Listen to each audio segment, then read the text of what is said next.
Being a decent human being is not complicated, but it does require discipline.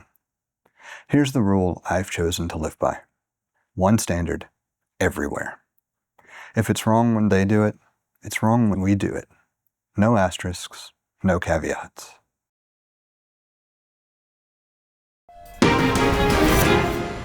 I'm Jesse, and around here we talk about mindset, training, and building a life that you're proud of. This episode is about integrity under pressure.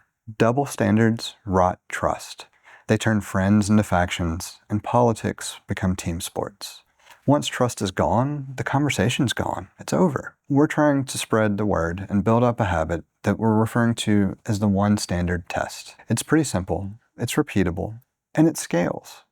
From family arguments to boardrooms to whatever fresh chaos is happening online today. It's basically 3 fast checks that you can do pretty quickly in your head. First, the jersey flip. Take the exact same behavior and just swap the jersey. Would you still defend it? And if your answer changes when the jersey changes, then it's not a principle.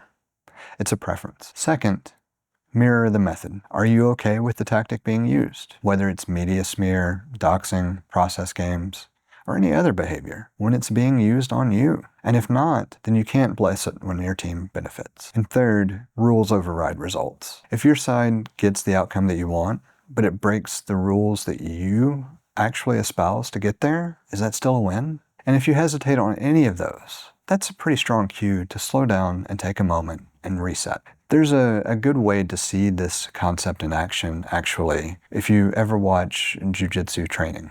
On the mats, there's just one standard.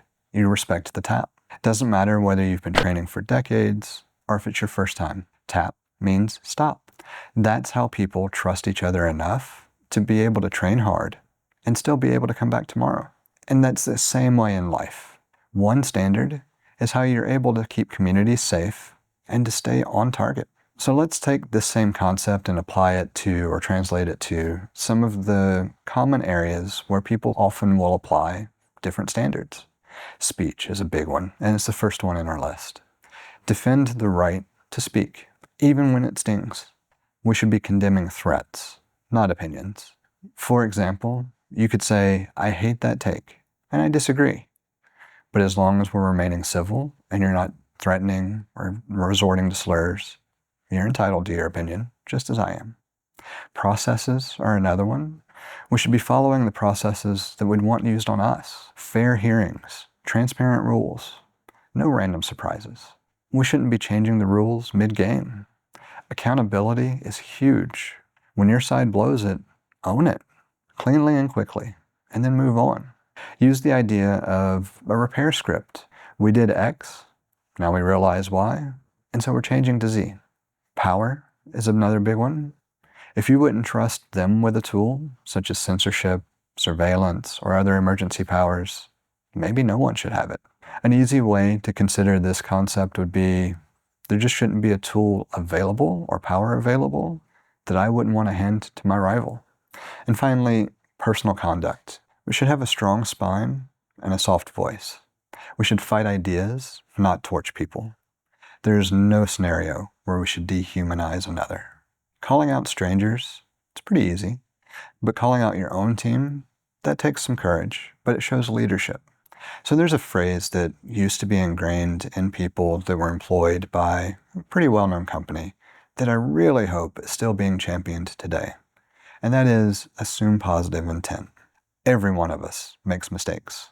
But if we start from assuming that it's either a misunderstanding or there's some positive intention behind the encounter, then it means that we start with pointing out the problems and the issues and not attacking the person. If you want, you can even DM them privately and say, hey, I care about you and I do care about this cause, but I really worry about this post for this reason. Would you mind rephrasing it or consider rephrasing it? And if they double down publicly and you realize that it's doing harm, call them out, set a boundary, be brief, be calm, and then move on. Here are a few practical actions that you can start to take this week to actually apply this in practice. First, just as a reference, write down and create a one standard card as a reminder. Real simple. Write speech, I defend speech, punish threats, process, fair rules for every side, power, no tool that I wouldn't hand a rival, accountability, own it quickly, repair quicker, conduct, just disagree without dehumanization. Every time you go to post something or share something, take a breather, work through the jersey flip. Would you still post it if the jerseys were swapped? Check your sources and check theirs. Do you have the link, date, and all of the context? Or just a clip or just a fraction of what is actually occurring? And when you mess up, because you will, all of us do, say, you know what, I said X, I learned Y, now I say Z, and then move on. And each week, if you want to really put these into practice, call out someone who is maybe saying something incorrectly privately. Let them know why you have a problem with what they're saying. And finally, anytime you're dealing with interactions online, feel it out, but be prepared to call it out publicly if they double down. And be prepared to show receipts for things that you post, or be prepared to change what your response is. The concept of swapping jerseys to evaluate responses and actions and things that we post, and just interaction in general, is huge. So let's look at a few examples real quick that really help understand the idea. If you would be angry at a news outlet for clipping your side out of context, you don't need to share or post clipped versions of the other videos or other side. If you would hate a sudden change at work that targets your belief, then you shouldn't cheer when that tactic hits your rivals. And if you want grace when you mess up, then be prepared to give grace when someone else is working to clean up a mistake. If you'd be furious about guilt by association used against a group that you belong to, don't use it on theirs. People are responsible for what they say and do, not for everyone who shares that label.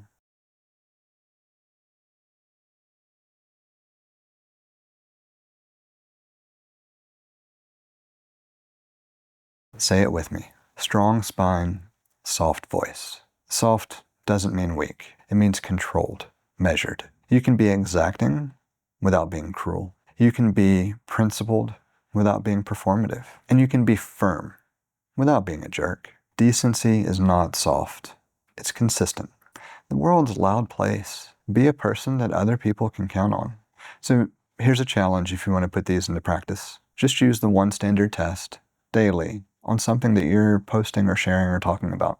If this helped you, if it just resonated with you, if you just like the content, I encourage you to like and subscribe and share. Until next time, be kind, be clear, be accountable, be brave, be useful, be renegade noble.